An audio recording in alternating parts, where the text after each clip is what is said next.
company members, and that will translate into 70,000 staff and employees.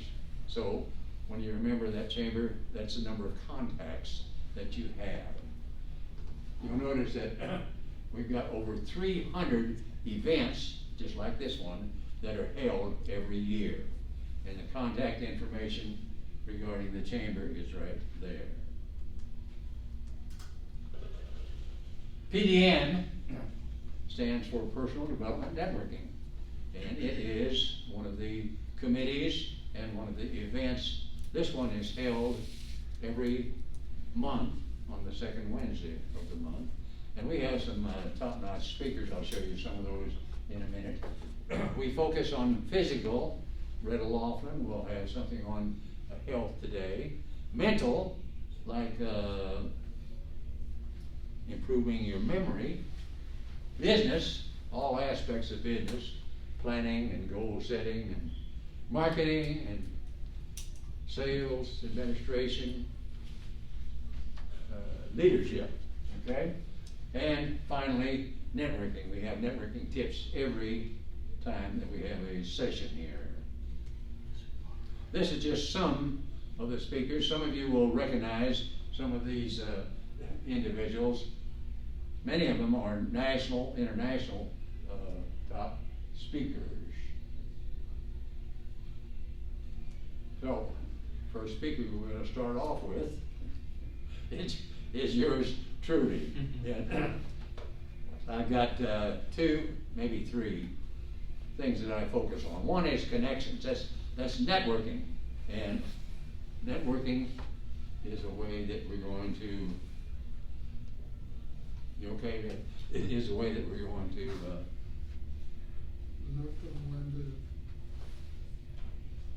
Go ahead.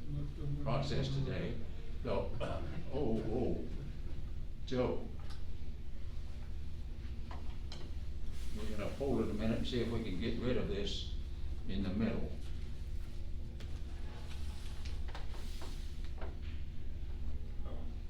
Pardon the interruption here, folks.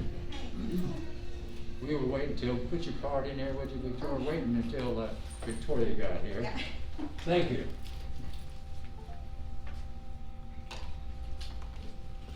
It's not up there. So, connections is one.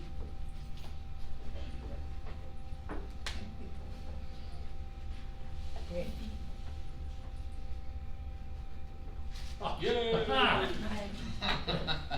Technical problems.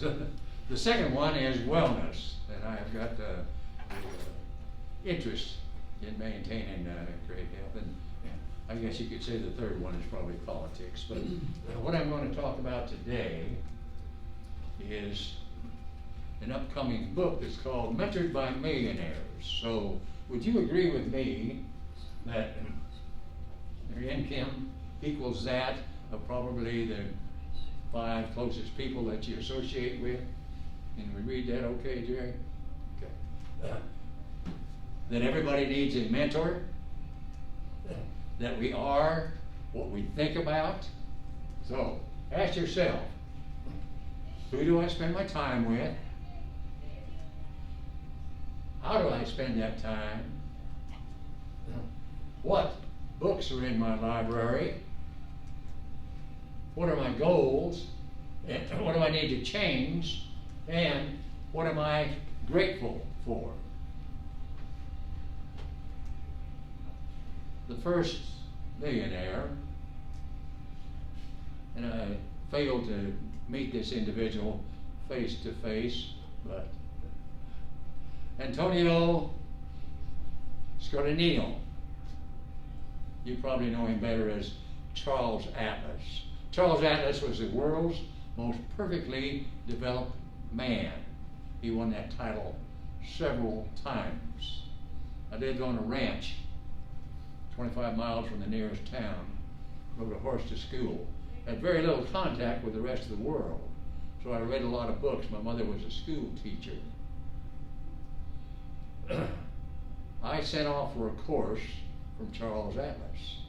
And Charles Atlas' course, of course, had a lot to do with physical activity, but he also covered self-defense and a number of other topics in that book.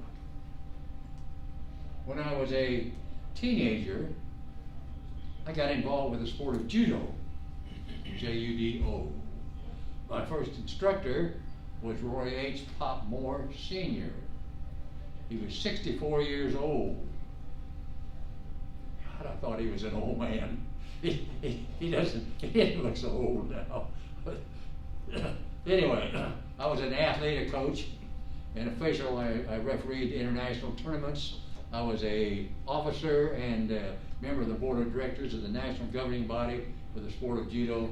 I represented judo at U.S. Olympic Committee meetings, and the thing that Pop Moore taught me was about people. I only had one job in my life. That was when I got married, and my wife was bringing home a paycheck. She thought I ought to bring one home too. So I went to work for a construction company, and we decided to get automated, and the representative, the only place you could go in those days was IBM. The representative from IBM was a guy named Edwin DeStiger Ned Sneed. Now Ned had taken a leave of absence from his company, it was called Texas Crushed Stone Company, to learn how to automate his company, because being an IBM salesman, they were not just salesmen. They did everything from design to systems and programming, all aspects of the computer business. That was the best way to learn about it. And so he was assigned to our company. I was assigned to head up the project, and he had 3 daughters. I told you about my hobby being the sport of judo. Well, I had a judo club. At night I was teaching the judo classes, and he enrolled his 3 daughters in the judo classes. So during the daytime he was teaching me about computers, at night I was teaching him about judo. We formed a friendship, and within a year or so I left my company, he left IBM, and we started a computer consulting company. He had a Harvard Business degree, Harvard Business School Management degree. His net worth was a little over $20 million. And we kicked off this company, and what I learned from him was how to organize a company and how to do sales and so forth.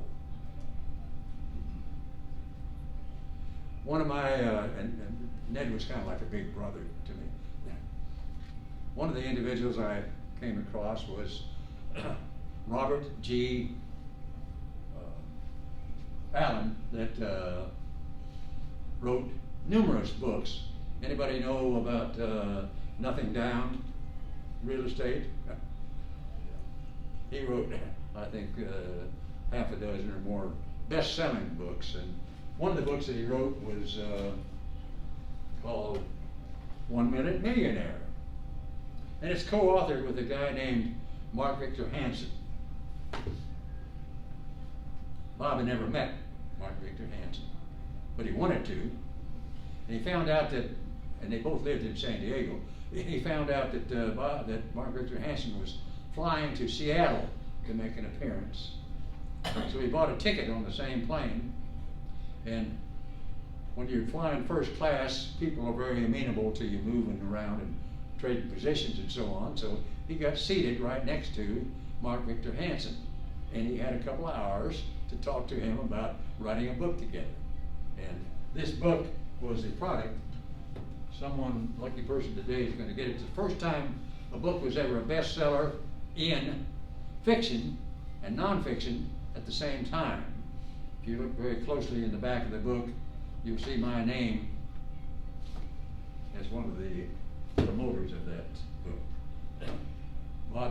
Bob taught me about how to hold events, and the events that he held, of course, were several thousand people, but he did them all across the country. Tom Big Al Schreider is the world's top networking skills trainer. He does about 300 events during the year. He's not home very often. But he told me about organizing networking events. Howard Partridge is the international exclusive vice president of sales for the Ziegler Corporation. His mentor was Zig Ziglar, and together they formed what was called the Inner Circle. I'm a member of that organization, and we have meetings every quarter. Got over 100 different types of industries that are involved with this. And Howard taught me how to put these kind of events together. Dr. Ivan Meisner is the founder of BNI, and that's the world's largest business referral organization. They've got about 300,000 members, and they do billions of dollars worth of business between members. I was the director for education in the Houston area. We had 42 chapters and about 1,100 members in there. And I learned about how to help people introduce themselves correctly. Dr. Myron Wentz is an immunologist, microbiologist. He founded a nutritional supplement company. But before that, he headed up Gold Laboratories. If they want to find out if you've got mononucleosis or Epstein-Barr disease at a hospital, they use his kit for diagnostics. There's only 2 Americans that have ever won the Albert Einstein Award. Now, we all know about Nobel Prizes in different categories. In the scientific world, the Albert Einstein Award is the highest award. Only 2 Americans have ever achieved that. Dr. Myron Wentz is one of those Americans. And he taught me about the nutritional supplement business. And one last individual, Marshall Silver, is the world's top business hypnotist. I've been hypnotized by him many times, and with his techniques I've hypnotized quite a few people in addition to it. But he generated over $200 million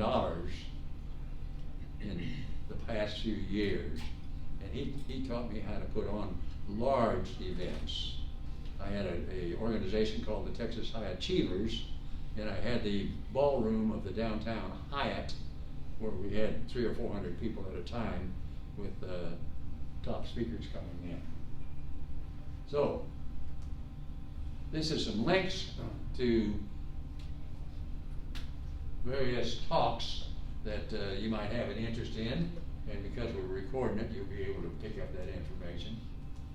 I'd like to introduce our next speaker. I met Hyatt through the Houston West Chamber, and I get a text from Hyatt every morning, and I text Hyatt back every morning, and he generally gives me some quotes of the day, or he may even be talking about gratitude and things of this type. He's the best-selling author of 2 books. One he'll be talking about today, 88 successful event strategies. And the other thing he texted me is corrections to my language. His book, That Ain't Right. That ain't not right. That ain't not right. I hate using knots, but I couldn't talk him out of that one. That ain't not right. Has to do with using the correct name. Help me welcome Hyatt Adams. Slides. Right there. Who's that one? On the right. On the right. It goes. Turn around and face, there you go. Oh, hello, this audience. How many of you have been to business trade shows? How many of you have exhibited in business trade shows? Okay, we're going to talk about that this morning. Specifically, we're going to look at the reasons to consider trade shows, how to choose the trade shows to exhibit in, and how to best use this valuable marketing tool. So let's get started. The reasons for considering trade shows as a marketing tool. You get to the decision makers faster. What do I mean? We've all done the cold calling where the first time we meet the guy, he says, "Who are you and how did you get by my minions?" The second time, "Oh, it's you again." Maybe the third or fourth time, "All right, I'll talk to you." Well, using a trade show, you eliminate those first three so that when you get into the decision maker's office, you've got a proposal based on the conversation you had with them at the trade show once they self-qualified themselves as a prospect for your product or service. Trade shows let you test the water before you go all in. Let's say you've got a product that you think is sellable in the in the world of apartments. Well, guess what? There's a national apartment association that has state association that has city associations. So you can test your product at the Houston Apartment Association 6-hour show, and if it flies, then a month later you can go to the Texas Association Texas Apartment Owners Association, which is a 2-day show.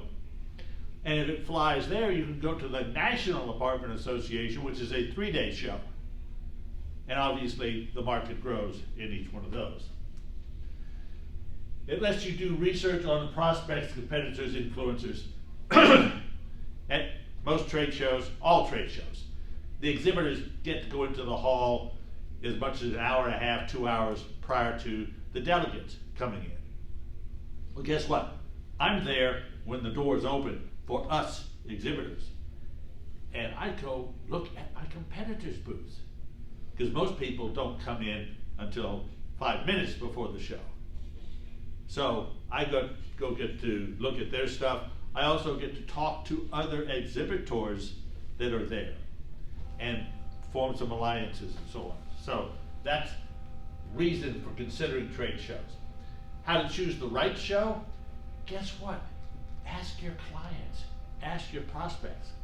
If you have a good client in the widget business and you want to sell more widgets and get other clients like him in his vertical, ask him 2 questions, or ask them 2 questions.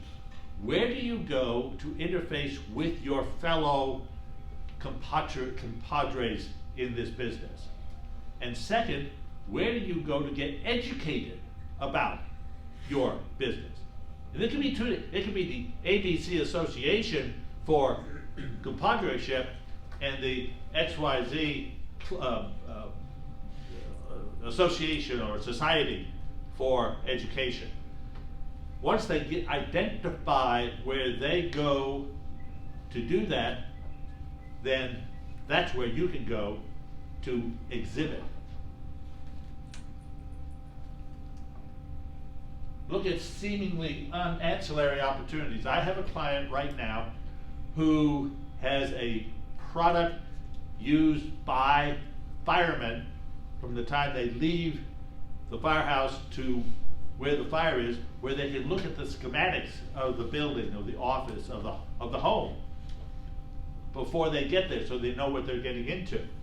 Well, obviously we're going to go to the National Fire Chiefs Association, which has a Texas Association of Fire Chiefs, which guess what, has a Houston chapter. But I'm also recommending that they go to the National Association of Firefighting Vehicle Manufacturers. Why? Well, guess what? The chief of police may never go to that, but he's sending his operations person to find out what equipment to buy. If that guy comes back and says, we need this, he's going to sign off on it. And remember, all shows are local. Whether it's billed as regional, local, regional, national, international, intergalactic, 70% of all show attendees come from a 300-mile radius, period, end of statement. How to best use this valuable tool. Focus your message on no more than 3 of your products or services. Had a client had 10, on his website. Gotta have all 10. I said, no, you will have 3. Literally, as the doors were opening, he said, no, not gonna work. An hour later, he came back and said, thank you, thank you, thank you.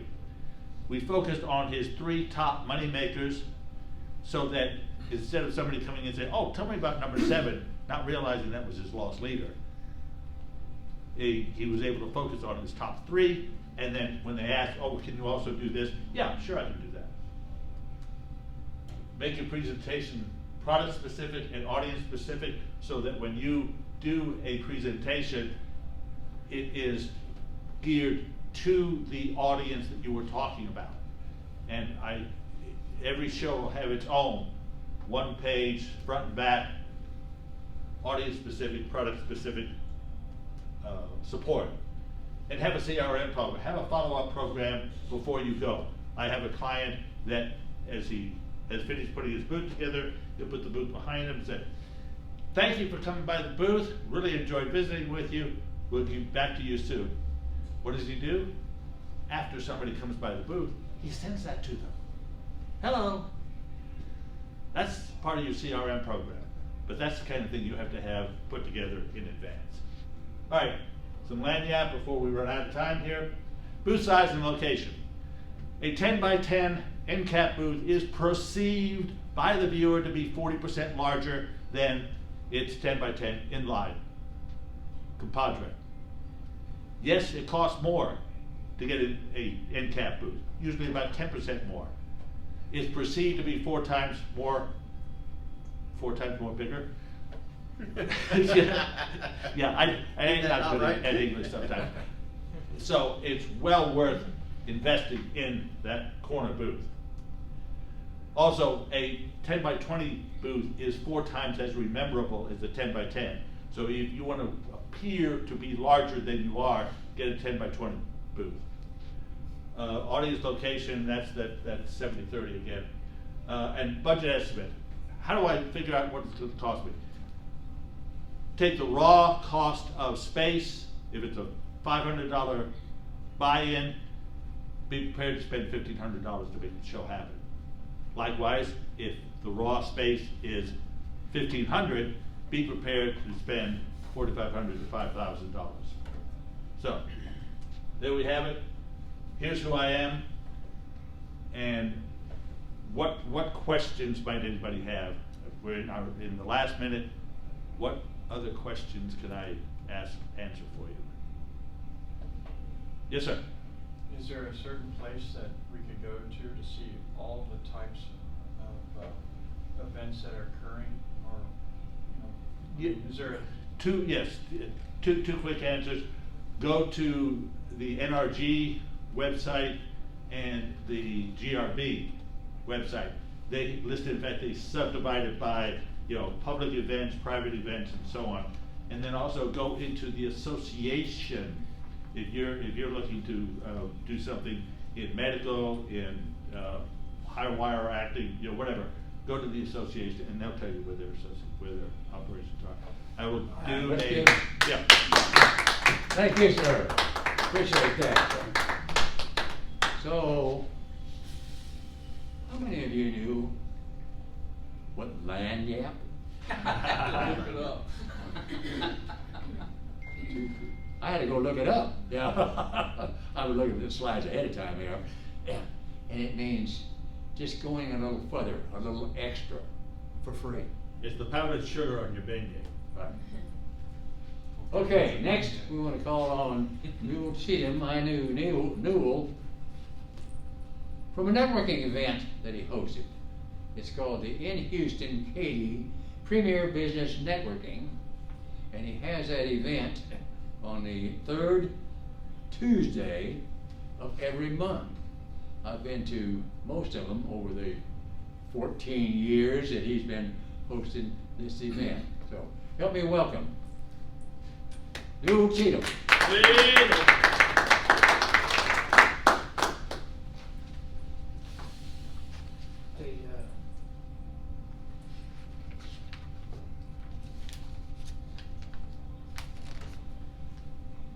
Gail wanted me to talk on social media, on putting events on there. Of course, a lot of people already know how that. On Facebook, you can tag, you tap on the events and you can create the event there. And did you put that up there or no? No. Okay. But anyway, you can also go through Eventbrite and put it on Facebook through Eventbrite, which they can make reservations there on it. And you can also share it on LinkedIn and Twitter, or paste it over there to those events. Of course, Twitter, if it's longer than a certain many words, it'll cut out part of it. So, and as Gail mentioned, I've been doing in Houston, Katy, being a professional. We took meets next Tuesday in the evening, 5:30 to 7, and I've been doing that since '08, so a few years. And also, I was on the radio and TV committee in Spring Branch when we lived over there. And so when I went to Katy, I did marketing for I had to start the Katy area JCs, which I signed up about 15 of the 20. I don't know whether it's still around or not. And then Katy Ducks Unlimited, I did marketing for that too. It's another nonprofit. And they were having about 60 people in it. Event. We maxed out Falcon Farm. We had about 250 at it, and netted about 14,000. But and after they did that, then they put me as a regional manager over 3 chapters.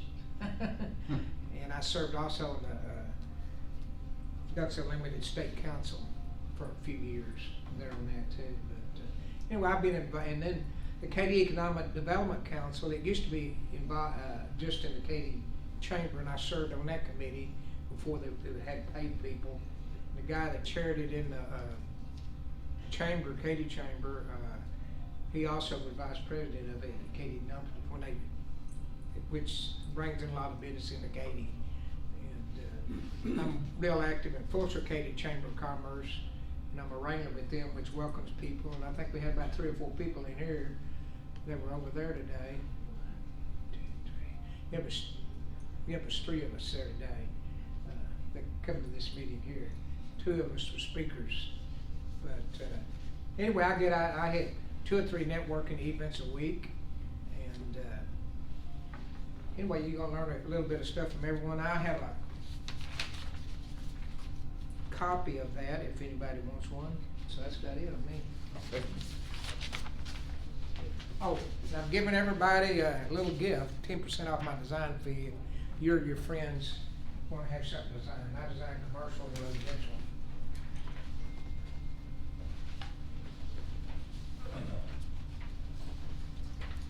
All right, well, let me pass that out. Let's give Yay.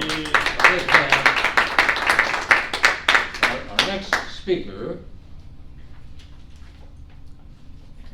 is a very unique individual. He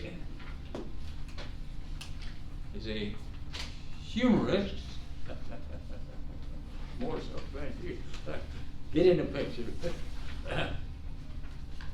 Some people call him a cartoonist.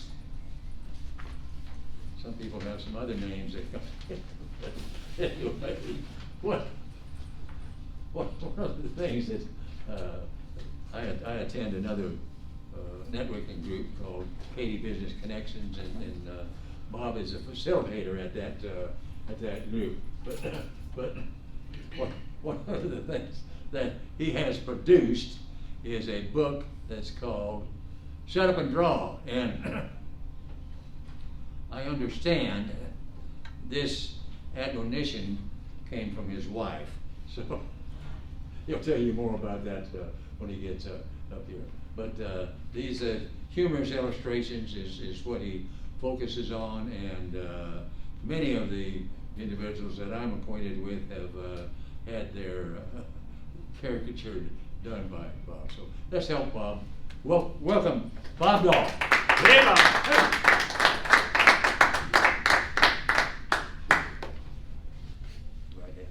Thank you, sir. Howdy, everybody. Like Gail said, my name is Bob, but most people just call me, oh no, not you again. Newell. Wrong side, okay. There we go. Hyatt asked y'all earlier, how many of y'all have been to trade shows or rented a booth or a table at an event somewhere?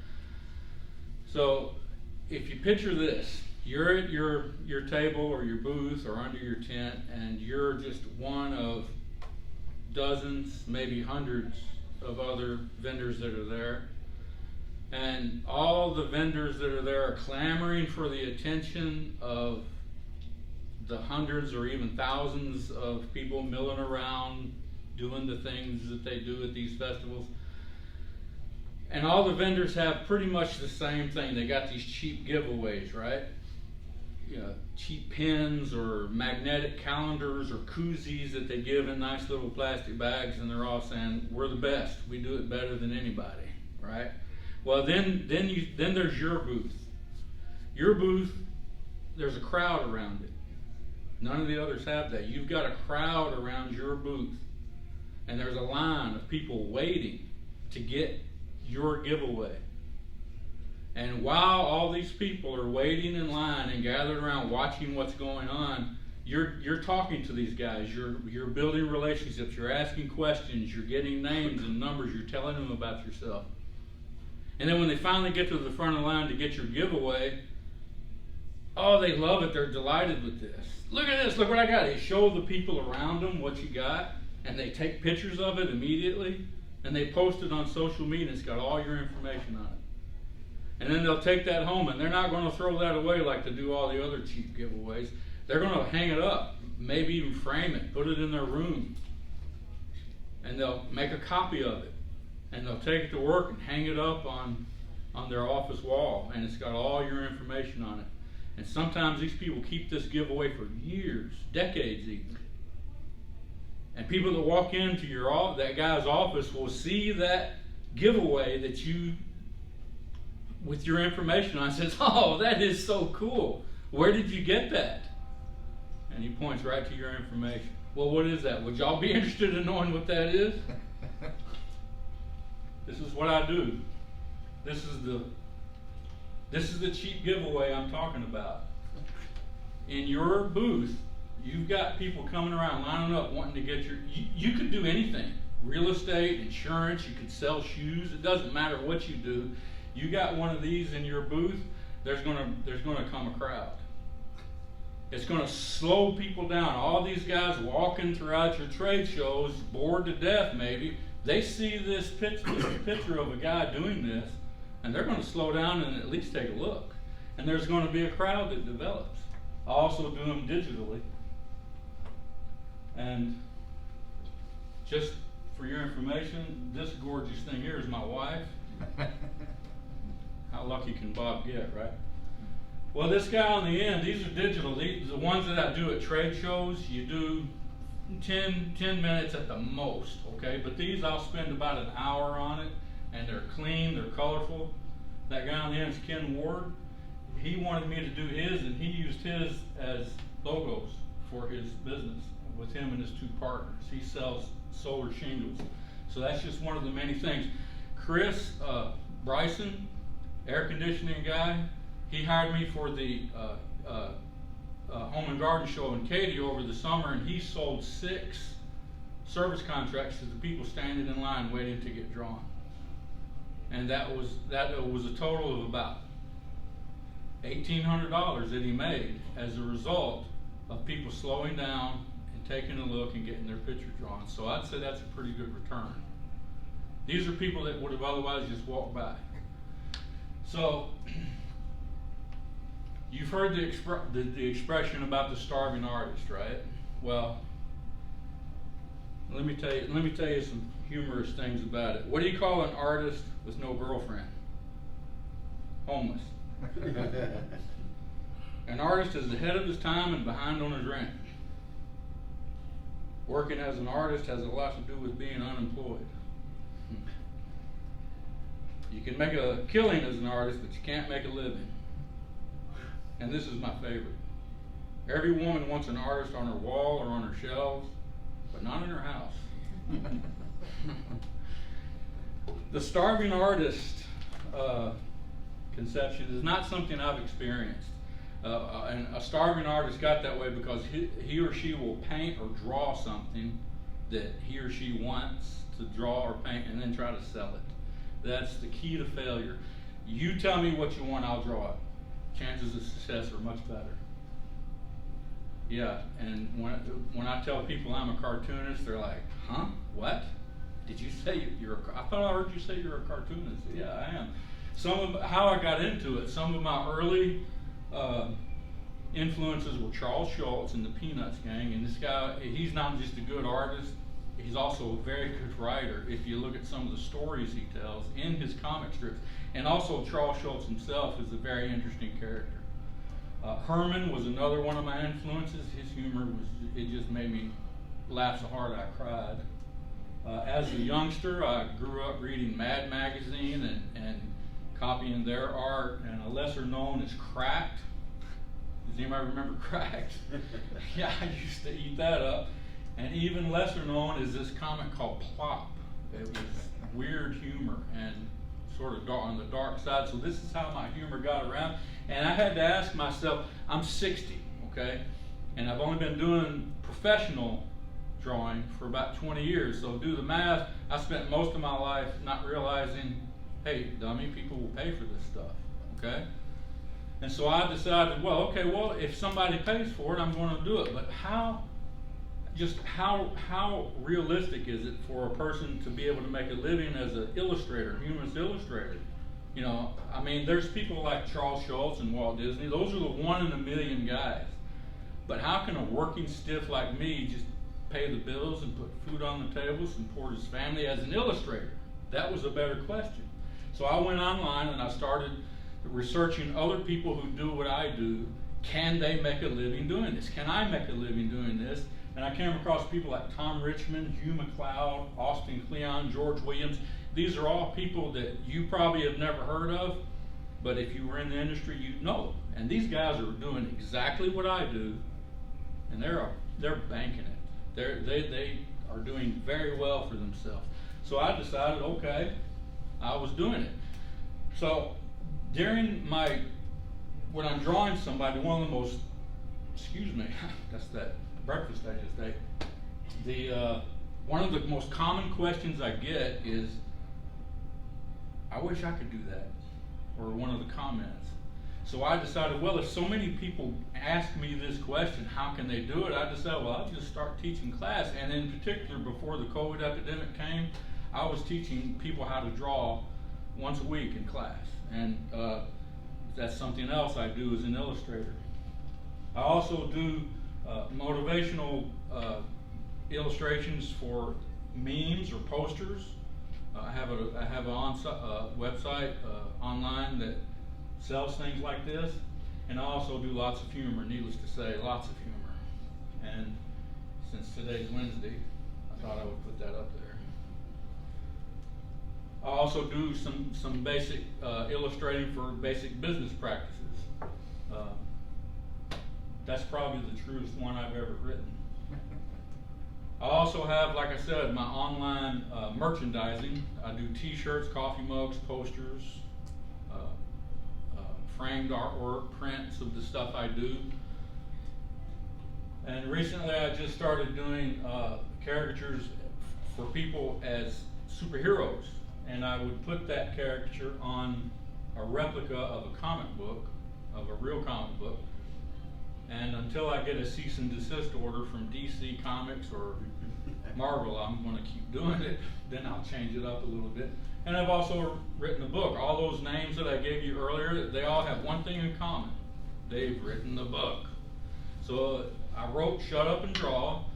And yes, like Gail said, that's a remark that my wife told me one day. I'm sitting here thinking, gee, I wish I was successful. Boy, I wish I could write a book. Boy, I wish I could draw more. Boy, I wish I could get paid more money. She says, shut up and draw. Hence, I thought, well, that's a pretty good book. So it's got more of the details about how I got started, what I do, and it's loaded with humorous illustrations. And I think that's the end of it. Yes. But that's one I did of Gail himself. I didn't know that was up there. Somebody's clicked it in. So that's one I did of Gail recently. And I don't know, what are you gonna do with it? Anything? Well, you're doing something with it right now, aren't you? You bet. Advertising you. So, that's what I do, One thank more, you. one more. One more? Ah, yes, if you wanna know more about me, just type in hashtag BobDawgInc, I-N-K. My website is bobdawg.weebly.com. If you want to, maybe get a caricature done of yourself, there's a page on there that you can register for, and if it's virtual, it's all done by the internet, by email. George has got one of him as Superman back there. Oh, yeah. So if you're interested in knowing more about me or having something done, go to the page on bobdawg.com and register. Thank you very much for your time. That's good. That's good. Next is our Savior. Joe Axline helped us get going this morning. We had a technical problem with the computer, and he sat down and banged away and made it work. So I met Joe at Newell Cheatham's networking event, and Joe's also involved with the Katy Business Connections, but he lives in a plane, and not just a little plane. This is a humongous plane. Help me welcome Joe.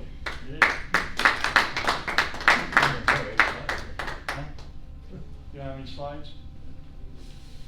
No, No. you didn't send me any. I sent you 32 slides. Did you? I am so Okay. sorry. Well, we're gonna have fun today.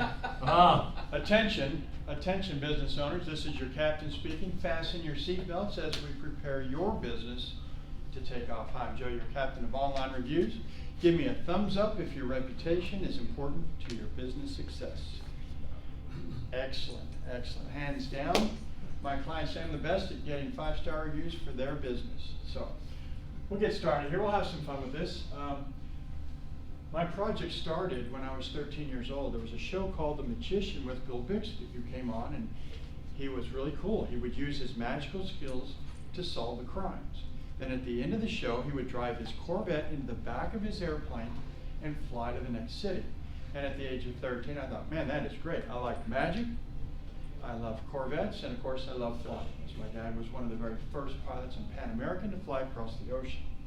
Pretty cool.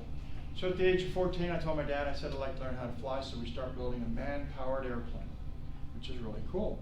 Now, I didn't get off the ground, but that's okay. So at the age of 15, I said, I want to actually start flying, so I got my student pilot license. At 16, I started logging time, and by the time I turned 18, I had almost 100 hours of flying time. You only need 40 to get a license, but I had almost 100. The reason was because you have to also be old enough. So I became old enough, I got my private pilot's license at the age of 18. Then as I go through life, I got married and had some kids, and I did get my instrument license as well. And then I resurrected the Sky Cycle, which is my man-powered airplane. You'll have to come out and see it. Basically, it's a prone type bike, one that you lay down like this instead of sitting like a recumbent. It's pretty cool. So you would see that picture if I had no slides, but then it's no problem. So you'll just have to imagine that, laying down on your stomach, riding a bike. And I put thousands of miles on this bike for a lot of charity rides. But it, again, never got off the ground, so no problem. On April Fool's Day of 2011, I got divorced after 23 years of being married. The guy that introduced me to my ex said, hey, I just wanted you to date her. He didn't actually have to marry her, but what did I know? She was good looking, young and dumb. So anyway, we got divorced, and so I started what we call Freedom, Project Freedom. So what I did is I went out and I bought an airplane. And I bought the first airplane at the mall where you buy your socks and shoes. It's called Wanadu City in Florida, Sawgrass Mills. Probably doesn't exist anymore after all the Ian. But in any case, I bought the airplane, And the reason I bought it was because the cockpit was completely renovated, like a brand new airplane from 1979. The only problem is it took a long time to get in, so I got tired of waiting, so I bought another one out of Arkansas, which is the one there in the second picture. That one there, I cut it up, had it shipped in, and it made its arrival in December of 2011. And then in January of 2012, the other one finally got out of the mold because you had to cut it out. The airplane's 12 feet tall. The second floor is at 10 feet. So I had to completely destroy the second floor to move it 300 feet. So it took a lot of money to get that happen, a lot of structure and all that stuff had to be removed. But I finally got the airplane and it came in, so it's sitting on the property. So this one here has 3 bedrooms, living room, dining room, kitchen. Of course, it has a shower and a bathroom, toilet, and sink all inside the airplane. So it's totally awesome. And then, of course, the other airplane will be the theater, arts and crafts, music room, along with kitchen and sitting area, master bedroom. So the idea of this story is to let you see something that's very unique, and it's called the Dreams to Reality presentation. And the purpose is to give you an idea that you can dream and do whatever you want. So the rules of the game are this: write down what your dream is. You got to give it a name, put today's date, and sign it. Because you do that, your dream now becomes a goal, and you can do something every day, just like I did for 50 years to get where I'm at today. So that's how you get started. Now, that presentation is called Dreams to Reality. The second one here that I'm going to put together, without a slideshow, we'll have fun as well, is it's called Gearing Up for Reputation Management. We all went, you said, give me a thumbs up if your reputation's important to you. Well, it is. So what I do is, now that you've seen this presentation here, I'm going to pass you out a boarding pass. Let me do that for you. If you'll pass out the boarding pass. What this is it gives you the ability to see how I can get you reviews for your business. Now, I'm not going to go into why you need reviews. Everybody already knows that you need reviews. Would you put your child in a daycare that's got a 1-star review? Of course not. So how does that business owner who thinks he's running a 5-star business stay in business? He doesn't. Do you have 5-star reviews, or do you have 1-star reviews in your business? So I got a couple questions on the boarding pass. You can just tear out the other section and you can use that as a business card to get with me. But I'd like you to come out to the airplane. So where am I located? I'm out there in Brookshire, Texas. Okay? And what we'll do is we'll talk about your dreams, and we'll talk about how we can get you reviews on Google, Facebook, Better Business Bureau. So there's a lot of different ways to do it. And the one way that we can do it is if you'll take your phone out right now and scan that QR code. That will be your demonstration to see how we use the trademarked Give Me a Thumbs Up technology to get you the 5-star review. So go ahead and do that right now. I'll wait. Yeah. Yeah. Take a look at that, and you'll see how exciting that technology can get you the 5-star reviews. Because we're going to ask your client 2 things, and I don't want you asking. You don't ask your clients to write a review, okay? Stop doing that. That's like me sitting in a restaurant and I hand you the bill, and I say, I need my tip, and it better be a big one, and I'm sitting here looking at you. No, don't do that. So we have ways to do it. Texting, the QR code.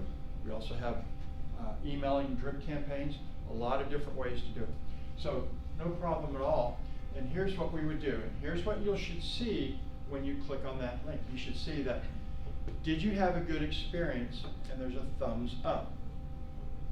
Then there's a thumbs down that says, did you have a bad experience? Now, we know that we all want 5-star reviews. So psychologically, if somebody had a good experience, they're going to click the thumbs up. And it's going to take them where we want them to go. To Google, to Facebook, Yelp, Better Business Bureau, wherever we want them to go. Now here's the important part.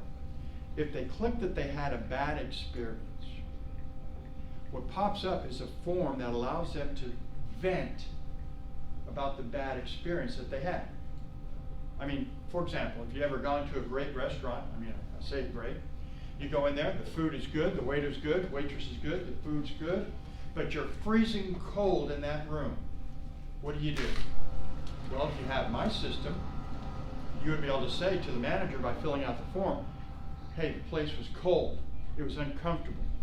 Now the manager gets that as an email message back to them, and they can figure out, oh yeah, guess what? We're running this too cold.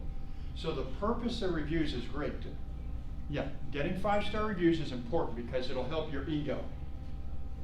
But getting the bad reviews will help you run your business better.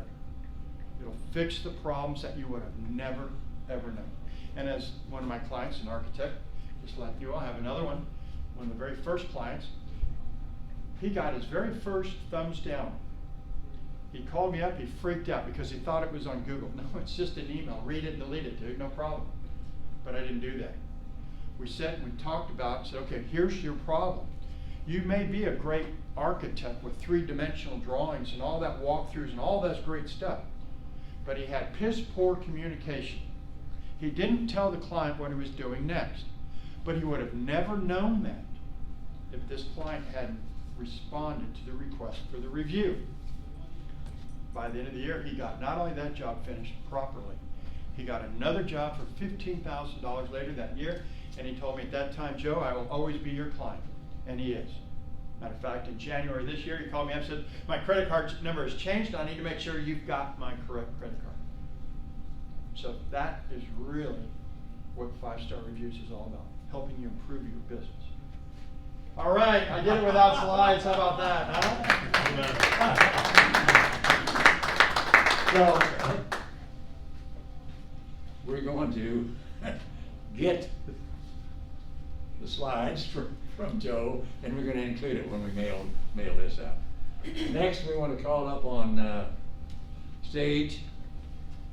Actually, he's here every month because he does a section on health every month. But Red O'Loughlin is an amazing individual. He has accomplished so much in his life, and he continues to contribute to others. As you see on the list here, all the different accomplishments that this gentleman has had. But most of all, he is a writer of books, and he is a publisher of books. So if you had an interest in being able to write that book, Bob Dahl says, write that book, then you want to contact Red. So Red, thank you. Thank you very much. So about 3 options for 2023. It's coming up very soon, and I'm looking at what can I do better next year.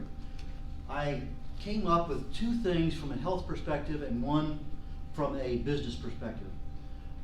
I love chemistry. It's my first love, long before I met my wife. And I use it almost every single day. I research the human body at the cellular level. Chemically speaking, I look for cause and effect relationships. Some of the things I look for is, what does it do for my longevity? What does it do to reduce age-related diseases? But more importantly, some other aspects of it. What can I do to reduce or eliminate pain? Those are things that when I start researching, I want to know. Well, this first one here, palmitoyl ethanolamide, PEA for short. If you just type in PEA and Google pain relief, it'll take you right to the page that you need to be to buy it. Now, why is it important? One of the things that I've been really interested in for a long, long time, at least 10 to 12 years, is what stops pain from happening. If you look at the normal pathway of A, B, C, D, in order to get over here where you get swelling and inflammation and pain and soreness and redness and heat, there's several things that have to happen. One of them is a thing called cyclooxygenase 2. It's an enzyme that's just dormant in the body. You also have cyclooxygenase 1. It's active all the time. So when you take a Tylenol, it shuts down the COX-2, but it also affects the COX-1, which can have a lot of problems with stomachs and other issues. So when you look at things, I want to know, what does it do to COX-2? Does it affect COX-1? If it affects COX-1, it's off my, I try not to use it. Now, in my quest to do this, I found, up until just recently, 2 molecules that will shut down COX-2 and not touch COX-1, and they work great. I mean, you could take a hammer and just beat the crap out of your knuckle, take a swig of this stuff or pill, and you will see no swelling, you'll have no pain, you'll have full flexibility. It's amazing because you've shut down the mechanisms by which pain occurs. Well, the first one is called, it's a xanthone in a mangosteen rind, the outside edge of the fruit, and it's called gamma-mangosteen. If you buy a whole fruit mangosteen juice, you'll get that one, but it's one of about 40 xanthones. Relatively expensive, about 20 bucks a bottle, 25 bucks a bottle. The next one's much cheaper, and almost everybody here has seen it, used it, turmeric, curcumin. It's the yellow Indian spice. However, it's not very bioavailable. You really have to have black pepper extract, piperine, in order to make it about 2,000% more bioavailable in the body. But it gets down to the cellular level, it starts shutting down that chronic low-level reaction with the COX-2, and that's where you need it to start, right there at that cellular level. Fairly inexpensive. It does a pretty good job. Now this one here that I found, PEA, to keep things nice and short, is almost kind of a wonder drug in a way. It's almost a cannabinoid, it's almost a amphetamine, but it's natural in the body. And with everything else in our bodies that are natural, as we get older, we get less and less of it. But it's found in meats and eggs, the glial is part of the brain, and what's really interesting about this one is that it attacks pain, not just the standard pain that we have, but a lot of the neurotrophic, the brain-related kinds of pain.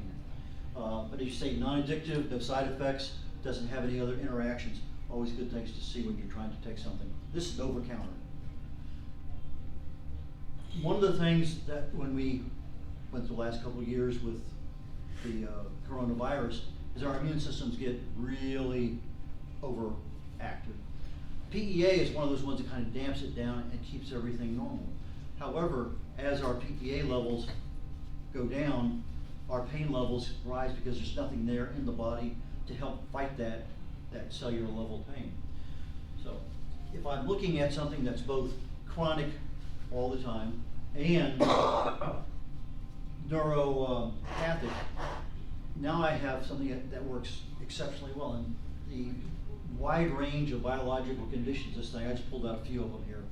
But for the benefit of the audience, we have carpal tunnel, chemotherapy-induced peripheral neuropathy, diabetic neuropathy. And a lot of people who have diabetic neuropathy have no way of really controlling the pain they have in their extremities. Dental, fibromyalgia, lower back pain, migraines. There's a neuropathic pain when you have strokes, multiple sclerosis. Now osteoarthritis is a little different than rheumatoid arthritis, although the symptoms are the same, the causes are different. Sciatica, shingles, and a lot more. So you're looking at something that's natural in the body. You can buy it literally for about $30 for 100 pills. It's available online. If you're looking for something to trade off your Tylenol, this is something you might want to consider. Next thing on my list of 3 things today, it's part of my personal regimen. I take 6 teas a day. I take white tea, green tea, oolong, pu'er, pochong, and gynostemma. Now gynostemma, according to the Japanese, is better than Siberian ginseng. But I've been taking it for a long time for its longevity purposes. Each one of those teas have certain benefits, and they also work for longevity and aging. This particular one popped up last month in one of the magazine research, the Life Extension magazine I get every month. And all of a sudden I'm finding out that I've been taking this particular tea now for years. Recent study shows that it's a super excellent cancer inhibitor, specifically cancers of leukemia, colon, prostate, lung, breast cancers. And it also helps, fluorouracil happens to be a chemo drug that I use on my skin. My dermatologist says, okay, I need to give you some new skin, so you put that stuff on for a couple of weeks. If you have fast growing cells, they erupt and you go away, and then you end up with almost new baby skin to replace it. But fluorouracil, when they use it in conjunction with the gynostemma, it's almost like it's on steroids. It really works super well. Activates AMPK. AMPK is that cellular powerhouse in your cells. Adenosine monophosphate activated protein kinase is what it stands for. And it really deals with your cellular energy. So if you are starting to run low on energy, it's probably at the cellular level and you're feeling it in the rest of your body. The mTOR and the other, the P1, PI3, mTOR is a mammalian target of rapamycin, and the other one's just a protein kinase, a specific one. But those deal with regulation of cellular growth. And so in some cases you want more energy, in some cases you want to tap down irresponsible growth at the cellular level. And this does a fantastic job of it. Apoptosis, that's when the cell causes itself to explode or implode. And so there's sometimes when your cells get old, they get out of whack and they just kind of hang around. They should really just cancel themselves out and leave the body. But so apoptosis is something that we want to have. Metastatic growth. So we have cancers that metastasize. There's a certain pathway that they go through there. This gynostem is one of those ones that really slows the growth of that metastasis. From an immune perspective, your macrophages, your T cells, your B cells, your natural killer cells, all of those ones, it provides an environment for them to be activated and to grow. Again, very inexpensive. I think I pay probably around $4 or $5, $6 for a box at the local Chinese grocery store, and I get about 20 or 25 of the tea bags. So it's not a very expensive one at all, and it is very available. Last one I talk about before we get to 2020. Go ahead. Is there a fairly common name that we go in there and you have? Gynostemma. Okay. Yeah, I thought I would bring some in and hand them out tonight, but I didn't get back home this morning from an earlier meeting, so but you know, you put gynostemma in and you should be able to find it very easily. And it's a tea. It's basically a tea bag. We've always heard that it takes about 21 days to make a change in our life. That's a fairly standard one. But in reality, it takes about 66 days to make that change permanent. About 50 repetitions of whatever you're doing to develop a new habit. Well, most of us start January 1st, 2023 on a new habit for our life. Whether it's to lose weight, lose inches, more productive, it doesn't matter what our goal is, we start. But right now, this is the middle of October. We have 66 days easily to begin a new habit for next year, and we don't have to wait for next year to start. So by the time January 1st starts, we're already into our new habit. Why not take advantage of that time right now? If we want to change, we know we're going to change, start today. The subconscious mind, and that's the book I'm giving away today, deals with certain things. It only understands present tense. So if you say, I'm not going to have a piece of pie, it doesn't understand negative, it doesn't understand I'm in the future, it only understands now. And so when you start talking to yourself, there are certain words, I want, I need, are conscious brain terms. The subconscious mind that's in control of 95% or more of everything you do has no concept of what I want and I need are. Our conscious mind knows, but our subconscious mind doesn't. So you have to use words like I expect or I intend. There are certain words that do connect right to the subconscious mind. So as you start planning your goals, planning everything out that's coming up, it can, in fact, start that process. The big thing about the subconscious mind is it can't tell the difference between real and imagined. So if you actually fail 25 times at a diet, it's going to remember it. It's going to remember that you had all this failure in your life every time you tried it. And the prime directive of the subconscious mind is not to allow any harm to come to you. Now, a lot of times we learn instantly, you touch a hot stove, you don't touch it a second time, or you certainly don't touch it a third time. But the things that aren't so emotionally connected to a thing, they are in our brains and they're there. But if I imagined that I touched that stove, even though I didn't, I could in fact gain from that. Now, I usually use a reference if you can associate an emotion with something you want. Everybody here has ridden a bicycle, I'm pretty sure. Probably even a few of us have ridden a bicycle barefoot, heaven forbid. But imagine for a second that you're riding your bicycle, your foot slips, and all of a sudden now your toes contact the concrete. That's an emotional connection the brain can make very, very easily. So the more emotion you can attach to a particular goal, that's going to be right there front and center in the middle of the brain, so that as you're trying to reference it, you can reference the fact that, okay, I lost 7 inches, I lost 4 pounds, and you're standing up here as Charles Atlas. There are a lot of things that you can imagine. The brain doesn't have to actually do something in order to register success. So you have success and you have failures, but the successes don't have to be real. Imagine successes over time catch up with the real failures and then gradually go above them. So if we start now, January 1st, we're already 2.5 months ahead of time. The habit's already there, and these don't have to be big habits. We're talking about incremental things. For people who want to cut back on the food, switch to a salad plate. Don't use a big plate anymore. Yeah, and don't go back for extra food. Whatever's on that plate, that's it. That's all you get. But if you realize your body doesn't need everything that's even on a salad plate, there's actually a connection that goes back and forth hormonally between the brain and the stomach and the fat cells that actually says, okay, that's fine. And if you listen for it, you'll actually connect with that feeling. Somewhere about halfway through a meal, if you're really paying attention to your body, it's going to say, I really don't need it anymore. But then we keep eating because that's the habit we have. So if you're looking for a habit, at least start trying to recognize, okay, I'm satisfied right this minute, I don't need. That's a good one to connect with, because that's going to be a good habit. You start adjusting how much you put on the plate. You go to a Burger King or whatever, have it cut in half, throw half the bun away, fold it over. Well, you already get half of the bun, or a full bun.